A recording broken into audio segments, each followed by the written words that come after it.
जाता था। बचपन ही से हजरत आमिना रजी अल्लाह अन्हा बहुत शरीफ, सुकून पसंद और सच्चे अखलाक की मालिक थीं। उनके खूबसूरत किरदार की वजह से हर शख्स उनसे मोहब्बत करता था।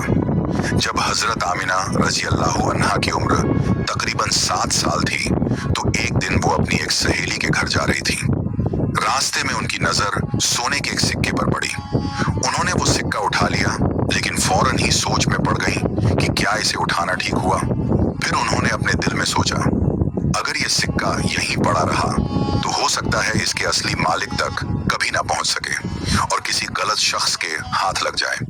बेहतर यही है कि मैं इसे अपने पास महफूज रखूं और इसके असली मालिक को तलाश करूं। यही सोचकर हजरत आमिना रजी अल्लाह अन्हा वो सोने का सिक्का अपने साथ लेकर अपनी सहेली के घर पहुंची और उससे कहा, मुझे आते हुए रास्ते में ये सोने का सिक्का मिला है, अब बताओ इसे इसके असली मालिक तक कैसे पहुंचाया जाए। ये सुनकर उनकी सहेली मुस्कुराते हुए बोली, तुम इस छोटी सी बात के लिए इतनी फिक्र क्यों कर रही हो? चलो इस सिक्के से अपने लिए कुछ खिलौने खरीद लेते हैं। ये सुनकर हजरत आमिना रजी अल्लाह अन्हा ने फौरन फरमाया, नहीं, ये सिक्का मेरा नहीं है, मैं इसे इसके असली मालिक को ढूंढकर वापस करूंगी। इतना कहकर हजरत आमिना रजी अल्लाह अन्हा अपनी सहेली से रुखसत हुई और उसी रास्ते वापस चल पड़ी। जहां उन्हें वो सोने का सिक्का मिला था वहीं जाकर खड़ी हो गई। कुछ देर बाद उन्होंने देखा कि एक शख्स बड़ी बेचैनी के साथ इधर उधर कुछ तलाश कर रहा है। हजरत आमिना रजी अल्लाह अन्हा ने उससे पूछा, क्या आप किसी चीज की तलाश कर रहे हैं? उस शख्स ने गमगीन लहजे में जवाब दिया, मेरा सोने का एक सिक्का कहीं गिर गया है, वही मेरी सारी जमा पूंजी थी, अगर वो ना मिला तो मेरे घर वाले भूखे रह जाएंगे। ये सुनते ही हजरत आमिना रजी अल्लाह अन्हा ने फौरन वो सिक्का निकाल कर कहा, जरा देखिए, क्या ये आपका ही सिक्का है? उस शख्स ने सिक्का हाथ में लेकर गौर से देखा और खुशी से बोला, जी हाँ, यही मेरा सिक्का है। अपना खोया हुआ सिक्का वापस पाकर वो शख्स बेहद खुश हो गया। उसने दिल से हजरत आमिना रजी अल्लाह अन्हा के लिए खूब दुआएं की। यूं ही वक्त गुजरता गया और हजरत आमिना रजी अल्लाह अन्हा धीरे धीरे बड़ी होने लगी।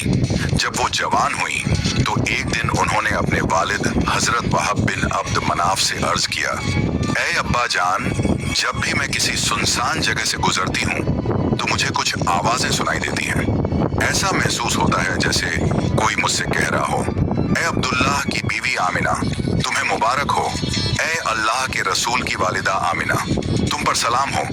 अपनी बेटी की ये बात सुनकर हजरत वहब बिन अब्द मनाफ ने उन्हें तसल्ली दी और फरमाया कि फिक्र करने की कोई जरूरत नहीं। इसके बाद वक्त गुजरता गया और हजरत आमिना रजी अल्लाह अन्हा निकाह की उम्र को पहुंच गई। फिर एक दिन हजरत वहब बिन अब्द मनाफ हज की नियत से मदीना से मक्का तशरीफ लाए। मक्का पहुंचकर उनकी मुलाकात अपने पुराने दोस्त हजरत अब्दुल मुत्तलिब से हुई।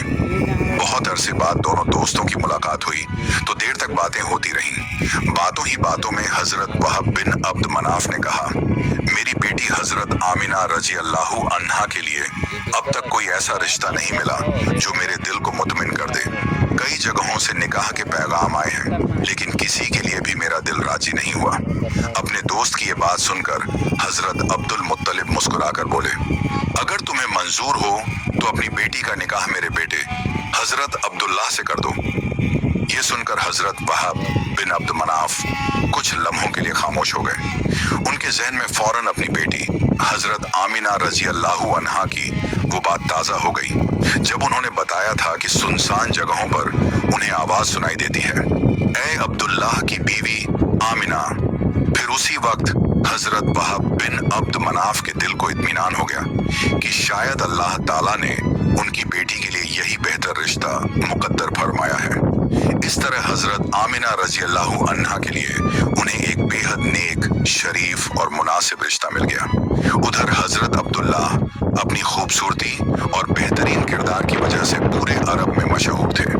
जब भी वो किसी